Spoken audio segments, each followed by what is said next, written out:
The Athletic has released its 2023 NHL consensus draft rankings, and with 3 draft insiders giving their rankings and giving their opinions, we can get a good idea of what the NHL draft might look like in June. But which prospects are most likely to be at the top of the draft? Where does each prospect go? Well, watch till the end for all the draft rankings, and hit that subscribe if you're new for more prospect content just like this. From Max Bolt, now The Athletic, we have a new article released with the 2023 NHL draft consensus ranking with Bedard, Fantilli leading the top 40 in March. And as Max Bolton says, Corey Pronman and Scott Wheeler both released new lists in March, as well as with Bob McKenzie's mid-season draft list, we can have a good idea of what scouts are thinking right now regarding the NHL draft, where prospects could potentially go, and which prospects are trending up and down as well. Now, we already get quite a bit of info here saying it was unanimous, of course, that WHL sensation Connor Bedard was the number 1 prospect. There was also general agreement that Michigan's Adam Fantilli, Russia's Matvei Michkov, and Sweden's Leo Carlsson were ranked second, third, and fourth in some order, with US NTDP center Will Smith as a consensus pick in the top 6. But also saying that the variance was pretty high. For Winnipeg ice forward Zach Benson, who was ranked in the top 6 for both Wheeler and Bob McKenzie, he was ranked 13th by Corey Pronman, and conversely, Pronman's number 5 in Nate Danielson was 15th for McKenzie and as late as 22nd for Scott Wheeler. Now, honestly, I'm not too surprised that there's some pretty big difference in the WHL guys, with Zach Benson especially. His smaller stature could scare some people, but to me, he's kind of like the Logan Stanko of this draft, where the intensity, the giftedness offensively, there's just so much to love in his game, and it's packed in such a neat package. And with Nate Danielson, there's a lot of other things to his game. To me, the stature and the maturity and the poise that he has is just brilliant. And that continual progress in his speed, that continual progress in that skill and using that in all situations, I think has definitely led to a much more successful season for Danielson than maybe some expected.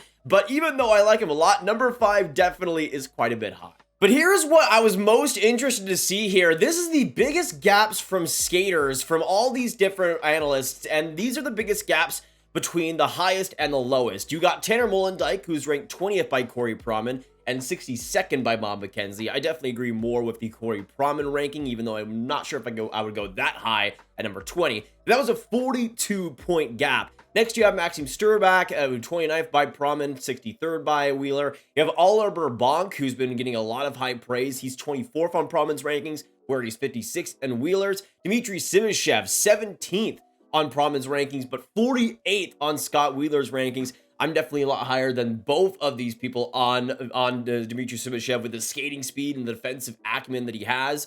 You have Andrew Cristall, who was going to be one that I thought would have had a big gap. He's 7th on Scott Wheeler's ranking and 33rd on Corey Pronman's. We were talking about potentially Andrew Cristall falling outside of the top tier of NHL prospects in the draft, even though I still see him as still in that top 15 range. There are some people out there that are saying that he can go even outside the first round, and Corey Pronman has him 33rd. You got Daniel Boot, who has some great size, and even though that skating is clunky, he still has a lot of good things around his game. He's 8th in Corey Pronman's rankings, but 31 on Wheeler's. You got Jaden Perron, 28th on Wheeler's ranking, 50th on McKenzie's. Gavin Brindley was an interesting one. The highest he was at is 25th with Scott Wheeler, which I still think is quite a bit low for him, considering the skill level he has and the intensity he has on offense. But he's also 43rd as the lowest ranking on McKenzie's ranking. And then you got Nate Danielson as high as 5th on Pronman's and 22nd on Wheeler's. Samuel Honzik, interestingly, 10th on Pronman's ranking, but 27 on Wheeler's. And then Riley Heidt, 18 on Wheeler, and then outside the top 34 for Corey Pronman. And then it talks about, of course, Andrew Cristall, who's shaping up to be one of the most divisive players in the 2023 draft. Offense numbers are remarkable, trailing only Bedard and Logan Stankoven on a point-per-game basis. His skating, though, could be a cause for some real concern, depending on your point of view, as Obi-Wan would say. And Pronman has Cristall ranked at the edge of the first and second round at 33rd overall, but Wheeler isn't nearly as worried, ranking him 7th in the class. And to me, I kind of probably come in the middle when it's all said and done. To me, the skating isn't good. It isn't a great sign, but I mean, there is still some improvement to be made, and I think he will improve that. But it is still a concern that I could absolutely see you being worried about, and you know, being justified a little bit. His skating speed and that acceleration isn't quite where it needs to be if he's going to be this elite NHLer.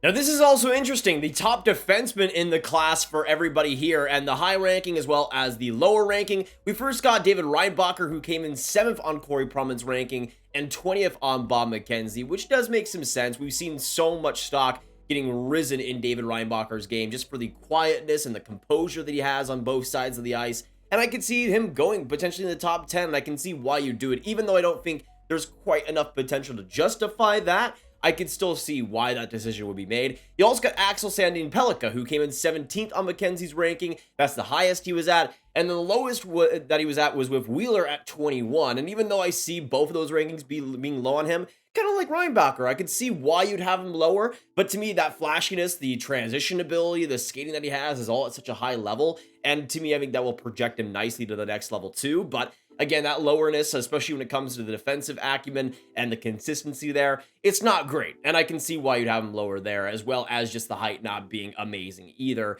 You got Mikhail Gulyayev at 16 on Scott Wheeler's ranking, 25th on Pronman. Kind of the same thing as Axel, Sandin, Pellikka in a lot of ways. You got Dragicevic, who came in 27 on Pronman and McKenzie's ranking, as well as 35th on Wheeler's ranking. And then Dmitry Simashev, who came in 17 on Pronman's and 48th on Wheeler's as well, which we already discussed before, is a sham. He should be higher, simply put. But next up, let's also go on to the goaltenders and the top guys for each three of them. We got Corey Pronman, who has Adam Gajan at 31st overall in his rankings, which I can definitely see why. Great World Juniors and great production so far this year in his normal league play. And I think in terms of the stature, even though he is a lot older, he's proven some great things this year. You got Trey Augustine, who's Scott Wheeler's top goaltender, 54th overall in his rankings, which I think is a little bit low for the best goalie in this class, because this is honestly one of the most deep goalie classes I think I've ever seen covering the draft. But he's got Trey Augustine at 54th overall, which is totally respectable. And then he got Bob McKenzie in his last ranking, had Michael Robel at 32nd overall. To me, I'm kind of leaning towards Jacob Fowler, who's been doing some great things in the USHL this year and is getting better and better as the year goes on. But the stature he has is fantastic. But to me, honestly, between Gajan, Augustine, and Fowler, those would be my top three guys as of right now, just for how consistent they've been this year, how much they've shown. But to me, I think there's a case made where some of those guys could be in the first round and could be those first round value picks because they've all proven some great things this year. But now we get into the true bread and butter, the actual consensus draft ranking for 2023. This is a top 40 ranking, getting all of Pronman, Wheeler, and McKenzie's rankings and putting them all into one. So we have a great idea of what the draft is trending towards, who might go where, what player, what people are thinking, and what might happen on draft day. So we're going to be reacting in real time to this, and we're going to see what happens here. So let's look at the top five. We got Connor Bedard first, Adam Fantilli second, Matvei Michkov third, Leo Carlsson fourth, and Will Smith 5. And you can see there's already some discrepancies with McKenzie having Michkov at 4, but no discrepancy in Connor Bedard's ranking. Interestingly, Pronman has Michkov second, while he has Adam Fantilli third, which will be interesting to see if that maybe continues as a trend going to draft day. But both Pronman and Scott Wheeler have Leo Carlsson fourth, which is where I'm trending as well, even though I think he'll be great with that size and that skating ability. And I think there's going to be some really interesting puck protection there at the next level. He is a player that I still think lacks a little bit of that dynamic edge, but I do think he'll be just this really competent and really consistent top 6 center for a long time. And I think at number 4, that's perfectly respectable. You got Will Smith, who was 6th on Pronman and McKenzie's rankings, but comes in at 5th on Scott Wheeler's. And then, of course, you got the big discrepancy with the rest of the top 10, which is kind of interesting. You got Zach Benson 6th, who was 5th in McKenzie's ranking, 6th on Wheeler's, but 13th on Corey Pronman's. You got Dalibor Dvorsky, who started to slip a little bit, being 11th on Pronman's, 8th on Scott Wheeler's, and 9th on Bob McKenzie's. You got Colby Barlow, who's made some huge strides in these last few months and has really risen that draft stock. In my last mock draft, I had him going inside the top 10 and being a really big surprise. He might not be that much of a surprise anymore, and especially compared to a player like Cutter Gauthier, has already started to rise that stock well before draft time. But he comes in at 7th. He was 11th on Pronman's ranking, 8th on 9th on Pronman's ranking. Sorry, reading the Dvorsky one. 9th on Pronman, 14th on Wheeler, and 8th on Bob McKenzie. You can see you got Braden Yager there at number 9, 12 and 13 on Pronman and Wheeler, the more recent rankings, but Bob McKenzie's still holding on at number 7. Oliver Moore has risen quite a bit, but not so much on Pronman, still 14, but on Scott Wheeler number 9 and McKenzie number 11. Now let's take a look at the rest of the top 20 here. You got Eduard coming in at number 11. He was kind of all over the board as well. 16th on Pronman, 10th on Wheeler, and 12th on Bob McKenzie. You got Ryan Leonard coming in at number 12, around that 15 to 10 range, both 15th and 15th with both Scott Wheeler and Corey Pronman, which I think is a pretty reasonable spot for him, all things considered. You got Nate Danielson, who has had a big spread, as we talked about before. 5th on Pronman, 22nd on Scott Wheeler, and that's really the big discrepancy right now. Interestingly, on the David Reinbacher front, 7 on Pronman, 17th on Wheeler, and 20th on Bob McKenzie. But I could honestly see a situation where both of Wheeler and McKenzie's rankings are a little bit higher by the time the season is over. Then you got Matthew Wood coming in at 15th, which is another interesting one. 19th on Corey Pronman's rankings and 12th on Scott Wheeler's, with Pronman also having a player like Andrew Cristall lower, 2 players that have some big concerns, I would say, skating-wise and speed-wise. I could definitely see why a person like Pronman would have him lower personally. You got Gabe Pro tied 16th, 21 on Pronman, 11th on Scott Wheeler's ranking, and 23rd on Bob McKenzie. As this great complimentary player, to me, I think he'll kind of turn into an Arturi Lehkonen type, and around that range, I can see why you'd go for him in that spot. You got Calum Ritchie, who is kind of all over the board. You got Bob McKenzie, 13th, kind of holding on to him right now, but he's 23rd in Pronman's ranking and 19th on Wheeler's. You got Samuel Hanzik, who has some big discrepancies, 10th on Pronman's board, but 27th on Scott Wheeler. And then you got Axel, Sandin, Pellikka, who's also tied at 18th in that spot, 18, 21, and 17. And then Andrew Cristall, who had one of the biggest discrepancies in the entire draft board. Going on to some more, though, Daniel Boot being at 21 is going to be really interesting. If we see him go higher in that maybe mid-first round, I could see why teams would go for it. But I think that Bob McKenzie ranking is certainly going to be a big indicator of that. Quentin Musty rising up his draft stock. You absolutely love to see it, dominating with Sudbury, and I think starting to get some much needed attention for just how good of a power forward he is. You can see even Gaucher starting to have his draft stock a little bit a drop here. 32nd on Pronman, 24th on Wheeler, and Bob McKenzie holding on inside that top 16. Charlie Stramel at 25 I think is pretty interesting.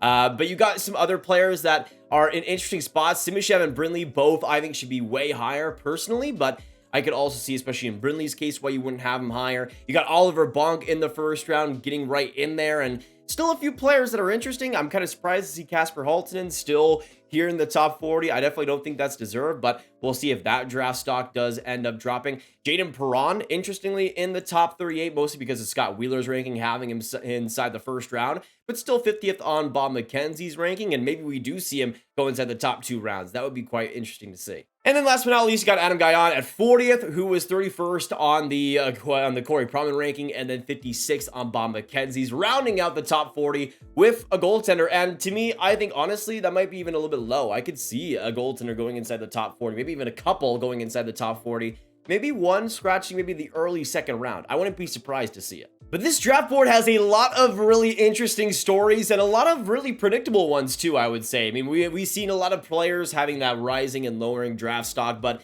none of these guys are really all too surprising, besides maybe like the Corey Pronman having Zach Benson 13th overall. That's absolutely nuts. But this was pretty interesting, and it gives us a good idea of, again, what the draft is looking like right now. And obviously, there's still a ton of time until the draft happens. But if the draft were to happen today, this would be kind of what it looks like, and that's pretty interesting to see. But let us know down below what you guys think of the athletic consensus rankings. What do you agree and disagree with these rankings, and where do you see these prospects ending up on draft day? Let us know down below. Of course, subscribe, hit that like button, hit that notification bell for more videos just like this. Share the video with all the hockey fans you guys know online, and click this card for all my 2023 draft content right in one playlist. My name is Nathan, and I'll see you in the next one. Have a great day, and goodbye.